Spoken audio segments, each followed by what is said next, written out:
नमस्कार दोस्तों, बोधि inspired things में आपका स्वागत है। यहाँ आपको मिलेगी प्रेरणा, सफलता की कहानियां और जिंदगी बदलने वाली सीख। छोटी छोटी आदतों से बड़े बदलाव तक, असफलता से सफलता तक, हर कहानी आपको आगे बढ़ने की ताकत देगी। अगर आप अपनी जिंदगी में बदलाव लाना चाहते हैं तो हमारे साथ जुड़े। नई सोच, नई प्रेरणा सिर्फ आपके लिए। बोधि इंस्पायर्ड थिंग्स, जहां बदलाव की शुरुआत होती है। तो चैनल को सब्सक्राइब करें और प्रेरणादायक सफर का हिस्सा बने। राजा के यहां बुद्ध का जन्म हुआ। पिता ने ज्योतिषियों को बुलाकर भविष्य पूछा। उन्होंने कहा, या तो यह सम्राट होगा और या तो यह साधु होगा। एक तरह से देखा जाए तो सच्चा सम्राट भीतर से साधु ही होता है। जब ज्योतिषियों की भविष्यवाणी राजा ने सुनी तो वे घबरा गए कि मेरा बेटा साधु हो जाए। ऐसा ठीक नहीं होगा। राजा ने पूछा, कोई उपाय बताए, क्योंकि मैं चाहता हूं कि राजा का पुत्र राजा ही बने। ज्योतिषियों ने कहा कि इसका लालन पालन व पूरा जीवन बड़ी सावधानी में बिताना होगा। अर्थात आपका पुत्र सिद्धार्थ कभी किसी बूढ़े व्यक्ति को न देखे, कभी किसी बीमार व्यक्ति को न देखे और कभी किसी मरे हुए व्यक्ति को न देखे। जब तक ऐसा होगा तब तक वे राजा ही बने रहेंगे। अगर ऐसा नहीं हुआ तो वे साधु बन जाएंगे। राजा शुद्धोधन ने अपने पुत्र सिद्धार्थ के लिए बढ़िया से बढ़िया, बड़े बड़े महल, अच्छे से अच्छा भोजन, दास दासियां और खाने पीने के सामान आदि वस्तुओं के ढेर लगा दिए। पिता ने पुत्र को सुख सुविधाओं में इतना उलझा दिया कि उसे बाहर का संसार याद ही नहीं आया। शुद्धोधन ने समझ लिया कि अब इतने सुखों के आगे साधु बनने का प्रश्न ही उपस्थित नहीं होता। वे निश्चित हो गए। राजा शुद्धोधन ने बिल्कुल पक्की व्यवस्था कर रखी थी कि उनका पुत्र सिद्धार्थ जीवन में कभी भी वृद्ध, बीमार और मृतक व्यक्ति को देख न सके, क्योंकि वे अपने पुत्र को खोना नहीं चाहते थे। सिद्धार्थ का जीवन ऐश्वर्य और सुख सुविधाओं में बीत रहा था। उनके जवान होने पर एक सुंदर कन्या यशोधरा से उनका विवाह हो गया। विवाह हो जाने पर शुद्धोधन की आधी चिंता मिट गई। अब तो शादी हो गई, अब कहां जाएगा?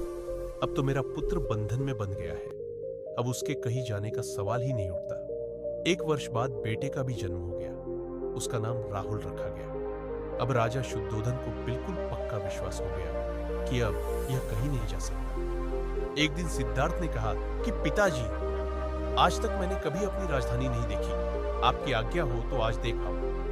राजा ने कहा, हाँ हाँ, अवश्य जाओ, अपना शहर देख कर आओ। एक सारथी को भी साथ में भेजा गया कि जाओ राजकुमार को राजधानी घुमा फिरा कर लाओ। फिर भी राजा ने चाक चौबंद इंतजाम कर रखा था कि कहीं चूक न हो जाए। सिद्धार्थ के लिए राजधानी के प्रमुख मार्ग खूब सजाए गए थे, पर घूमते घूमते सिद्धार्थ ने थोड़ा उल्टा मार्ग ले लिया। वे उस मार्ग से गुजरने लगे जहां पर तैयारी नहीं थी, और आज उनको बहुत आश्चर्य हुआ जब पहली बार उन्होंने एक बूढ़े आदमी को देखा। कमर झुकी हुई, पूरी चमड़ी में झुर्रियां पड़ी थी। वह परेशानी और दुख से बेहाल था। उसकी चाल बहुत धीमी थी। बूढ़े की झुकी हुई कमर को देखकर सिद्धार्थ को एक झटका लगा और सारथी से उन्होंने पूछा, क्या एक दिन मैं भी बूढ़ा हो जाऊंगा? सारथी ने कहा, हाँ राजकुमार, हर व्यक्ति के जीवन में 3 अवस्थाएं आती है, बचपन, जवानी और बुढ़ापा। एक दिन तुम भी बुढ़ापे की अवस्था में जाओगे। हे राजकुमार, यह संसार का नियम है। चाहे गरीब हो या अमीर, सबका शरीर शिथिल अर्थात बूढ़ा होता है। राजकुमार सोच में पड़ गया। सारथी ने रथ को आगे बढ़ाया तो कुछ दूरी पर एक बीमार व्यक्ति मिला जो रोगों से घिरा हुआ था। उस पीड़ित व्यक्ति को देखकर राजकुमार का मन बहुत ही दुख में हुआ। राजकुमार ने पूछा, इसको क्या हुआ है? सारथी ने कहा, यह व्यक्ति बीमार है, इसलिए यह कराह रहा है। इस संसार में दुख और सुख दोनों है। यह अपने अपने भाग्य की बात है कि कोई दुखी है और कोई सुखी है। क्या मैं भी कभी बीमार हो सकता हूं? सारथी ने कहा, आप यह विचार अभी छोड़ दें। समय बड़ा बलवान होता है। ये सारी बातें कर्मों पर निर्भर करती है। चाहे राजा हो या रंग, सुख दुख सब पर आते हैं। अगर शरीर में कोई रोग आना है तो वह आएगा। यह सब सुनकर राजकुमार सोच में पड़ गया। सारथी ने रथ को कुछ आगे बढ़ाया तो सामने से 4 कंधों के ऊपर एक अर्थी को जाते हुए देखा। राजकुमार ने ऐसा पहली बार देखा था। उसने सारथी से पूछा, यह क्या है? यह आदमी मर गया है, यह मुर्दा है। जो व्यक्ति मर जाता है उसको बांधकर श्मशान भूमि में ले जाते हैं, फिर वहां पर उसे जला दिया जाता है। राजकुमार ने कहा, क्या सबको मरना पड़ता है? हाँ, सबको मरना पड़ता है। यह मृत्यु लोक है।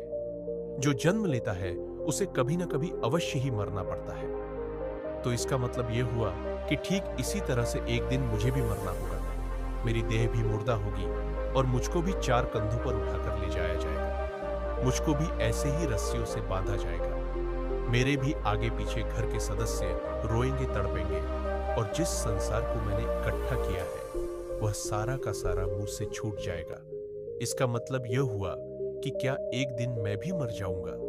क्या एक दिन यशोधरा भी मर जाएगी?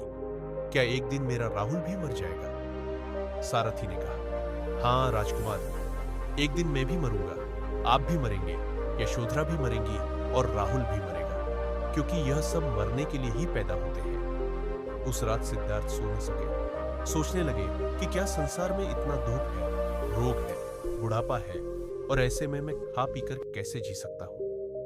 नहीं नहीं, ऐसा मुझसे नहीं हो सकता। मुझे खोजना होगा उस तत्व को जो दुख, पीड़ा और शोक से रहित हो, जो भय, भ्रम और भूल से परे हो, जो अनंत आनंद से भरा हो, जिसे पाकर फिर और कुछ पाने की इच्छा न हो। सिद्धार्थ वैराग्य के शिखर तक पहुंच चुके थे। बस उसी रात को उन्होंने घर छोड़ दिया। सारथी से कहा कि नगर की सीमा से दूर ले चलो। नगर के बाहर पहुंचकर सारथी को लौटा दिया। फिर कई दिनों तक वन में चलते गए। एक घने पीपल के वृक्ष के नीचे आसन लगाकर ध्यान में लीन हो गए। और ऐसी वीडियो देखने के लिए वीडियो को लाइक करके चैनल को सब्सक्राइब कर लो और कमेंट में यस जरूर लिखना।